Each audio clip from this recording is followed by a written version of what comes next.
Aparecendo aqui a luzinha, né? Pra mim tá gravando já. Pronto. Bom, boa noite. Meu nome é Everton. E eu e o colega Cristóvão iremos apresentar sobre o método para sistemas lineares de Gauss-Seidel, que é basicamente uma ampliação do método de Jacobi. Bom, esse método é utilizado para a solução numérica de equações lineares e sistemas lineares.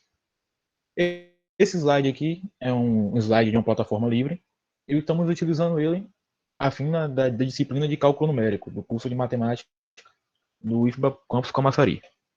Bom, o que é o método de Gauss-Seidel? O método de Gauss-Seidel, como eu falei, é uma modificação do método de Jacobi, que é criado para acelerar basicamente o processo de convergência e utilizar menos interações, a fim de encontrar um resultado mais próximo de maneira mais rápida. Bom, tem que ficar atento que em algumas situações o método de Gauss-Seidel ele não vai ser tão efetivo quanto o de Jacobi.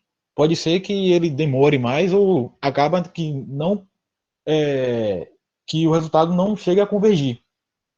Então, não necessariamente se um vai convergir, o outro também vai. Não, nem sempre vai acontecer isso. Na maioria das vezes, sim, mas nem sempre pode acontecer. Bom, o que se aproveita? O que se aproveita no método de Gauss-Seidel do método anterior. Basicamente, o método de Gauss-Seidel ele pega a mesma estrutura do método de Jacobi, e só que ele vai utilizar nas aplicações futuras, nos vetores futuros, os resultados dos anteriores, assim acelerando o processo e encontrando o resultado de maneira mais rápida. Bom, o que muda? Esse aqui é um sistema de matriz 3x3, A1XX, A12Y, A13Z de B1, A21X mais A22Y mais A23Z igual a B2, AX1, A31X mais A32Y mais A33Z igual a B3. Uma matriz 3x3 comum, sistema de linear, todo mundo já conhece, é acostumado já. E aqui tem um método que é utilizado por Jacob. Bom, ele tem um chute inicial, como no método anterior. Normalmente utiliza-se o zero, x0. Bom, eu tenho aqui de forma genérica, xk. Xk é igual a B1 menos A12 YK menos 1. Ou seja, eu vou utilizar o anterior. Sempre vou utilizar, se eu estava com K aqui, eu vou usar no meu chute o K menos 1. E assim por consequência. Bom, o que eu vou utilizar? Observe que quando eu tenho aqui na minha X, na minha linha B1, resultado B1, eu tenho um resultado de K menos 1, na linha seguinte, onde for 2, 1, em vez de usar o K menos 1, já vou utilizar o resultado de K. Ou seja, já vou estar utilizando os resultados da linha anterior, do processo anterior. E assim eu consigo otimizar o meu processo. Bom, aqui está explicado de maneira mais então a imagem está ficando, deixa mais claro a explicação. Bom, x igual a k, inicialmente, observe que a estrutura da primeira linha, do primeiro vetor, do primeiro chute, é igual a do método de Jacobi. Mas observe bem a segunda linha aqui. Ó. Em vez de eu utilizar o k-1 no A21, eu já estou utilizando o resultado do primeiro vetor. E assim, por consequência, na linha 3, eu já vou utilizar o resultado do y. Em vez de usar o y K-1, já utilizo YK. Como eu falei, isso facilita o meu processo. Isso vai ficar mais claro quando for um exemplo numérico. Vou fazer um comparativo do mesmo sistema, no método de Jacob e de Gauss-Seidel, eu vou perceber, dá para perceber que os resultados ele convergem de maneira mais rápida, mais acelerada. E utiliza bem menos processos, bem menos chutes. Bom, aqui tem os critérios de convergência. Critério de Sansefeld, não sei pronuncia muito bem. Critérios das linhas e da diagonal principal dominante, que não é tão utilizado. Normalmente é um critério que é utilizado dentro dos dois primeiros. É como se fosse uma base para os dois primeiros. Bom, critério de Sansefeld. Eu vou ter um beta aí, que esse beta eu vou utilizar o maior valor do meu resultado para fazer uma análise. Se ele for, esse beta for, o máximo desse beta for maior que n e menor que 1, então esse resultado irá convergir. Caso esse maior beta, esse maior resultado, ele for acima de 1, acontece o contrário. O meu sistema ele não irá convergir. Bom, exemplo. Como é que acontece isso de maneira na prática, tecnicamente dizendo? Tecnicamente. Bom, eu vou voltar aqui ao meu exemplo. O que eu faço? Eu vou pegar, somar os resultados da primeira com a segunda e vou dividir pelos membros da diagonal principal. Os membros B1, A21, A23. No caso, tipo aqui, eu vou somar o A12 com A13 e vou dividir pelo B1. Ele vai encontrar o beta 1. Eu vou agora somar o B2 mais o 23, o A23, e vou dividir pelo A21 e vou encontrar o beta 2.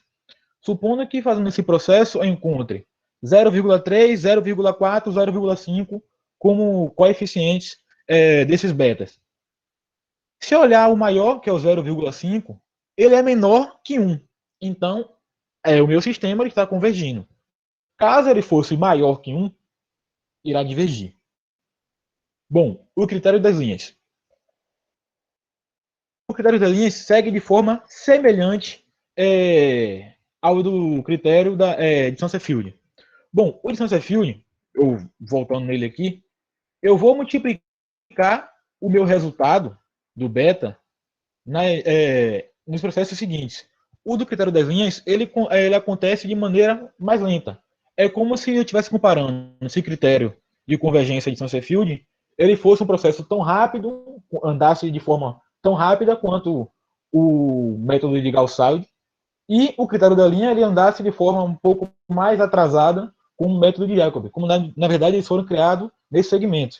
Um foi criado para cada situação. O da diagonal principal, basicamente, é como se fosse um suporte para esses dois tipos de critérios. Bom, observações. São coisas que eu devo ficar atento. Eu falei inicialmente que nem sempre eu aplicando um critério de convergência em um método vai funcionar no outro.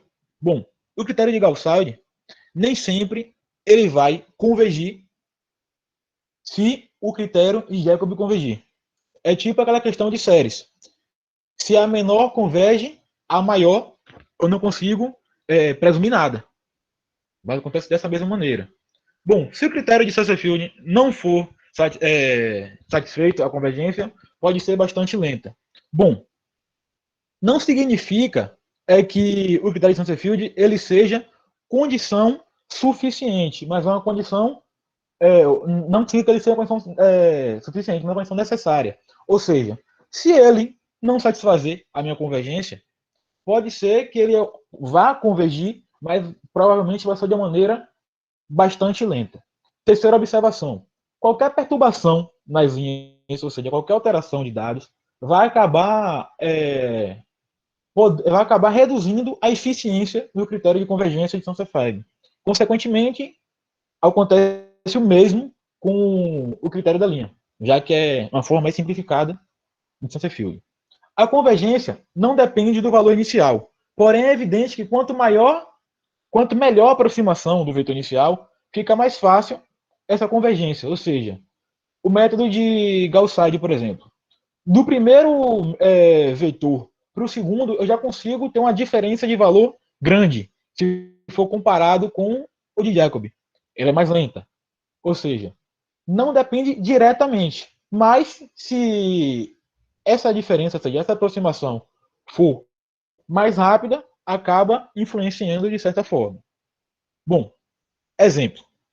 Aqui eu tenho um sistema 3x3, 5x1 mais x2 mais x3 igual a 5, 3x1 mais 4x2 mais x3 igual a 6, 3x1 mais 3x2 mais 6x3 igual a 0. Bom, pelo método de Gauss-Seidel com erro de 10 a menos 2, ou seja, isso aqui é a margem de erro que eu utilizo. Bom, esse aqui é o método da diagonal dominante. que eu utilizo nos sistemas, como eu falei, é basicamente um suporte para as outras. O critério das linhas, que é o que eu vou trabalhar mais direto. Observe, eu estou somando o resultado das duas, do A1 mais o A12 mais o A13, dá igual a 0,4. Como vou fazer o mesmo? Observe que eu excluo os elementos da minha diagonal principal e no final divido. Que ocorre. Aqui não está dividindo, mas é que ocorre. Eu vou somar o A21 mais o A23. Observe que eu excluí o A22, que é o elemento da diagonal principal. Somei e acabei que eu dividi. Eu não está dando resultado dividido, mas é o que ocorre.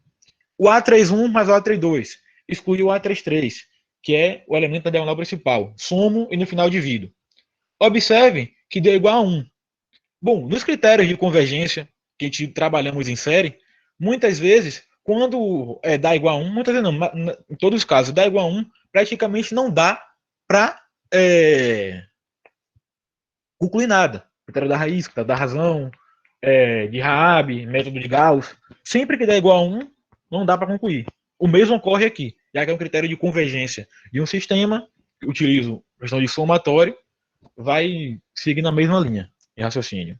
O de Sunset ele segue de uma maneira um pouco mais acelerada. Observe, na B1 deu 0,4. Na B2, eu vou multiplicar esse resultado da 0,4 no meu B1 aqui, ó. 0,75 vezes 0,4 mais 0,25.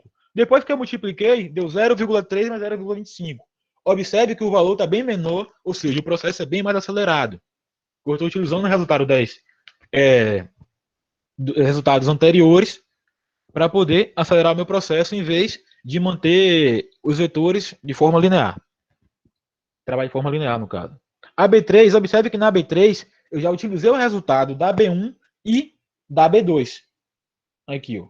0,5 mais vezes 0,4 mais 0,5 vezes 0,55, que dá igual a 0,2 mais 0,275. Observe que ela diminuiu mais ainda. Em comparação com o anterior, olha o que aconteceu. Em vez de diminuir, aconteceu de aumentar. Nem sempre um critério vai seguir na mesma linha do outro.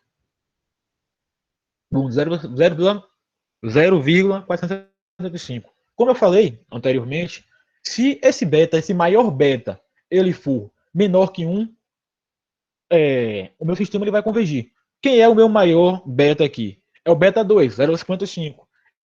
Ele é menor que 1, né? Então, consequentemente, pelo critério de Sunset-Field, esse exemplo ele convergiu. Bom, definições das interações. Isso aqui eu estou explicando basicamente o que ocorre. Observe no nosso sistema, mesmo sistema anterior, o que ocorre aqui. Ó. Esse aqui é uma definição do sistema de Gauss-Seidel, que é o sistema que estamos trabalhando. Observe que a primeira linha é idêntica ao de Jacob. Na segunda, já utilizo o resultado do x. Na terceira, já utilizo o resultado do x e do y. E assim, eu consigo sempre ir otimizando o meu processo. Aqui está correndo de forma numérica. Observe. Está K mais 1, utilizo o K. Na próxima, já utilizo o K mais 1. Já está facilitando, já está adiantando o meu processo.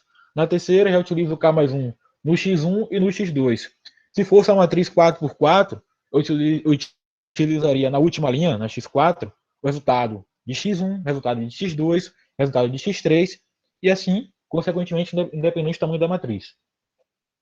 Bom, aplicando o vetor inicial. Como é que ocorre essa aplicação? O vetor inicial, normalmente, é aleatório, é dica de escolha nossa, usar esse chute inicial, como o próprio nome diz, é um chute. Porém, fica mais fácil a gente utilizar com zero, né? Primeiro chute ser o zero. Bom, como eu falei, é K mais 1 já na aplicação. Então, se é X1 na aplicação, vai ser zero. Menos 0,2 x2 elevado a zero, menos 0,2 x3 elevado a zero, mais 1. Ou seja, o meu resultado deu igual a 1. Observe que esse resultado 1 aqui, eu já vou utilizar na minha função seguinte. Observe aqui, já depois do resultado aqui. Ó. tá 0,75 vezes 1, em vez de eu seguir na mesma linha, eu já utilizo meu resultado e assim por diante. Observe a diferença de um para o outro. 0,75 menos 0,85. Ou seja, os saltos que dá de um vetor para o outro é bem grande. Ou seja, isso acelera mais ainda o meu processo de convergência. Tabela e resultado.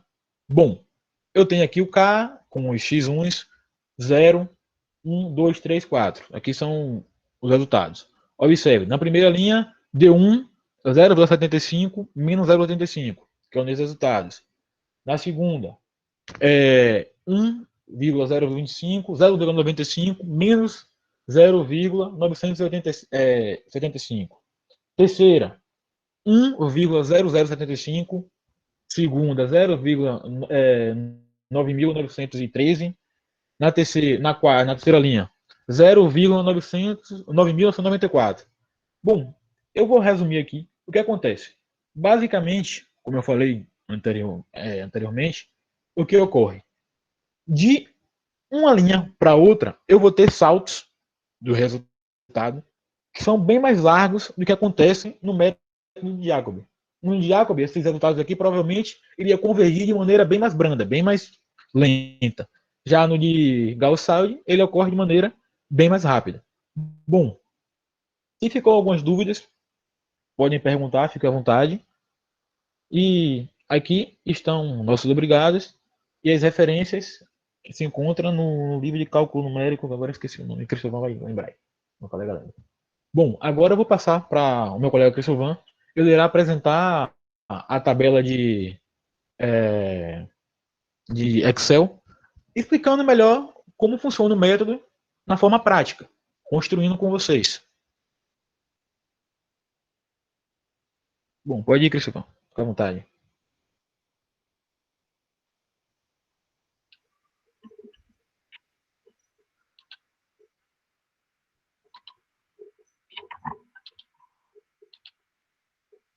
Cristóvão?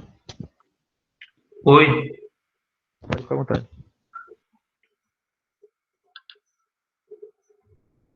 consegue ver a planilha aí?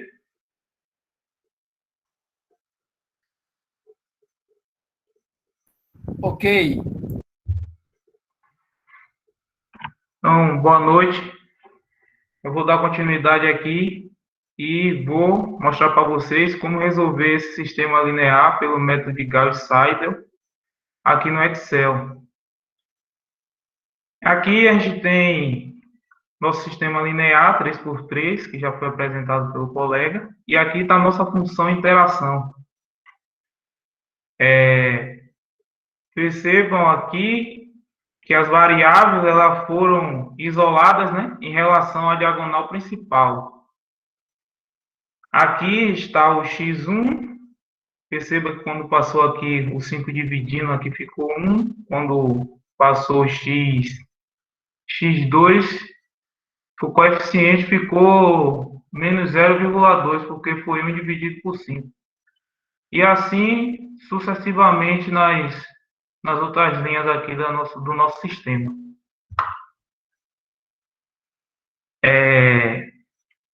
Bem, para resolver esse sistema aqui no Excel, a gente vai primeiro determinar o nosso vetor inicial. Como já foi visto aí, a gente usou o vetor nulo, né? Então, para x1 vou pegar o 0, para x2 também vou pegar o 0, para x3 também 0. Aqui esse K, nessa coluna do K aqui, representa o número de iterações. Eu coloquei aqui até 15, mas vocês vão ver que não será necessário ir até a interação número 15 para que ocorra a convergência. Basicamente, o que a gente vai fazer é escrever essas equações aqui na nossa célula. Na nossa primeira interação aqui, a gente vai escrever a equação do x1. Então, vamos lá. Aqui é igual a 1 menos 0,2 vezes vezes x2. x2 está aqui, nosso vetor inicial. Clico no x2 menos 0,2 vezes x3. x3 está aqui no vetor inicial. Ok, dou Enter. E aqui a gente já aparece primeira interação para o x1. Vamos escrever agora a do x2. 1,5 menos 0,75 vezes x1. É aqui que está a diferença do método de Gauss-Seidel para o Jacobi.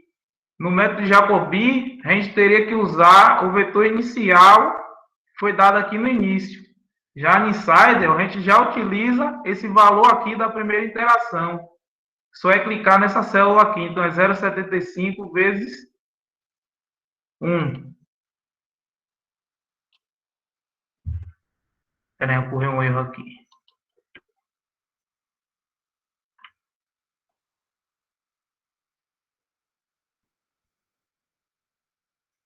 Zero vírgula 0,75.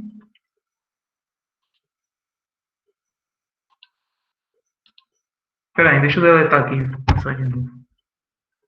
Então, aqui é 1,5 menos 0,75 vezes isso aqui. Não quer ir. Ah, tá faltando igual. Desculpa aí, vou deletar e começar aqui de novo. Igual 1,5 menos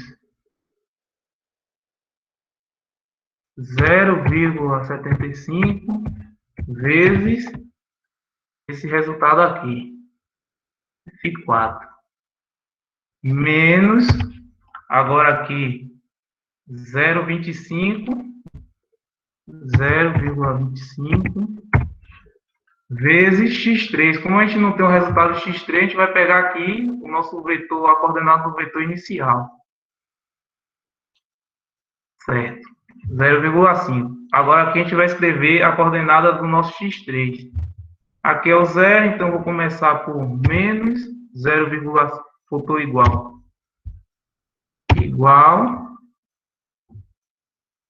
0,5 vezes x1. A gente já tem o resultado de x1, então a gente vai pegar esse resultado aqui. Menos 0,5 vezes x2. O resultado de x2 está aqui, ó, na célula G4.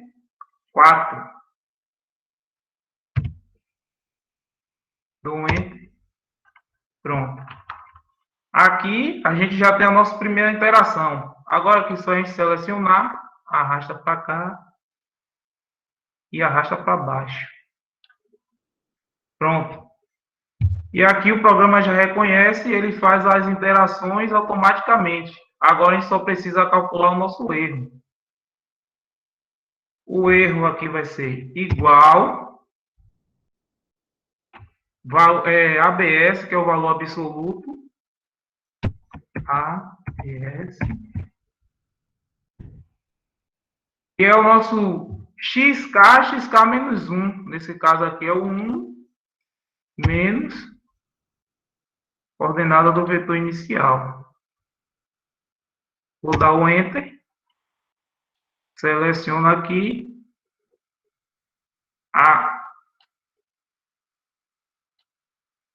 Arrasta até aqui. O programa já reconhece. Aqui. Você arrasta até aqui agora. Pronto. E aqui está o nosso erro absoluto. A questão ela pede um erro 10 a menos 2, né? um erro de 1%. Percebo que aqui na nossa terceira interação, nessa linha aqui, a gente já tem um erro menor que 1%, né?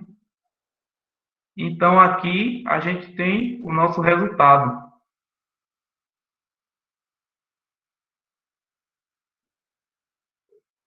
Pronto, é isso aí.